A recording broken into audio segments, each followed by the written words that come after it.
First published by ISS Today, the U.S. is waging a massive shadow war in Africa, the war you've never heard of, the online journal Vice News recently announced.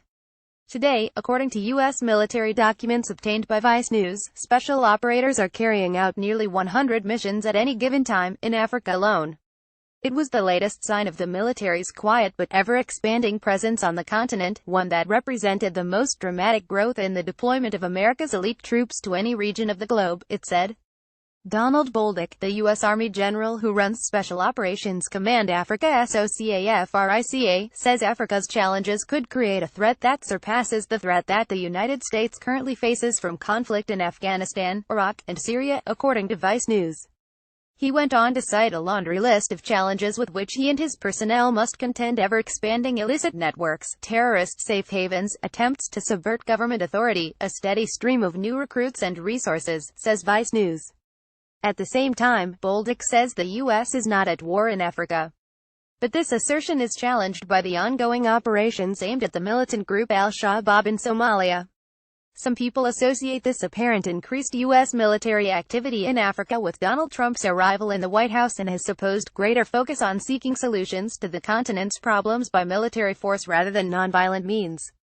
Critics point to the Trump administration's decision to slash the U.S. State Department budget by 30% and cut back on development aid. But is it true that Trump is militarizing U.S. Africa policy? Certainly you might think so if you read the website of America's Africa Command, U.S. AFRICOM. On the 4th of August, for instance, AFRICOM announced that on the 30th of July it had conducted a successful kinetic strike near Torturuao in southern Somalia, killing senior al-Shabaab terrorist Ali Mohammed I-Hussein. On the 5th of July, AFRICOM said that the day before, it had conducted a successful collective self-defense strike operation against an al-Shabaab troop concentration, approximately 300 miles southwest of Mogadishu.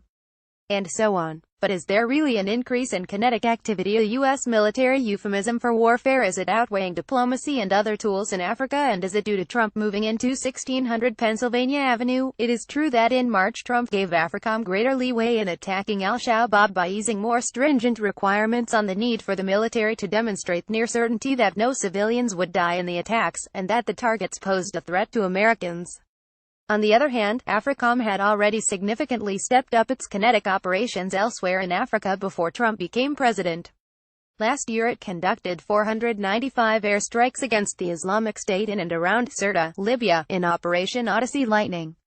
And AFRICOM spokesman Colonel Mark Cheadle insists there has been no overall change in strategy for Africa towards greater militarization. He says it's about right that at any time AFRICOM may be conducting about 100 missions in Africa. But semantics were important, he told South African journalists last week at the end of Shared Accord, a joint military exercise with the South African National Defence Force. They're not operations. Named Operations Force is something very different, versus a mission which is to go train, to help educate, to offer advice, to share information. Cheadle says it would be wrong to believe that all of those 100 or so missions taking place at any one time were attacks, and the Vice News article is misleading in suggesting there's been an increased militarization of U.S. Africa policy. He and other officials say although AFRICOM activity is increasing, this is proportional to the increased threats posed by the various terror groups in Africa, not only al-Shabaab in the east and the Islamic State in the north, but also al-Qaeda in the Islamic Maghreb, AQIM and Boko Haram in the west, to name just the main ones. The officials also insist that AFRICOM's activities are still dwarfed by America's non-military assistance to Africa, naming particularly Washington's huge President's Emergency Plan for AIDS Relief (PEPFAR) and Power Africa, a program to boost the electrification of the continent. Military is just one piece of it, says Cheadle. It's a very important piece because you have to have security to start doing these other things: the corruption, the police, the good governance, the education, the youth bulge, unemployment. But we're very aware that there's no military solution to this. He insists also that AFRICOM's policy remains by, with and through, i.e. to work always with African partner countries and European nations providing military assistance. Cheadle says despite the greater leeway AFRICOM now has to strike al-Shabaab, there have been no civilian casualties in these assaults. He says there were also no civilian casualties in the 495 airstrikes against Islamic State in Operation Odyssey Lightning. U.S. officials acknowledge that the impression of increased militarization is being generated to a degree by paralysis in America's diplomacy. Congress has vowed to block Trump's intentions to slash the State Department budget, creating a probable impasse. At the same time, vital diplomatic appointments, such as that of a new Assistant Secretary of State for Africa, are being held up by Secretary of State Rex Tillerson's fundamental restructuring of his department.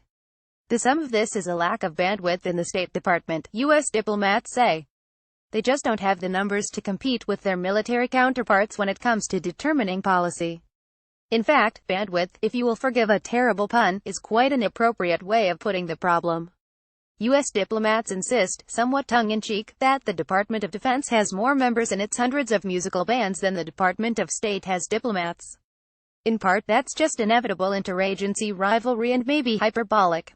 But it does also suggest a real problem that has arisen since Trump took over, about who shapes U.S.-Africa policy. DM Peter Fabricius is an ISS consultant. Photo. A picture released by the U.S. Marine Corps on 9 October 2014 shows U.S. Marines and sailors assigned to Special Purpose Marine Air Ground Task Force Crisis Response Africa prepare to board on KC-130J Super Hercules as they deploy to West Africa in support of Operation United Assistance at Moron Air Base, Spain, 8 October 2014. Photo. EPA U.S. Marine Corps Gerard Farrell.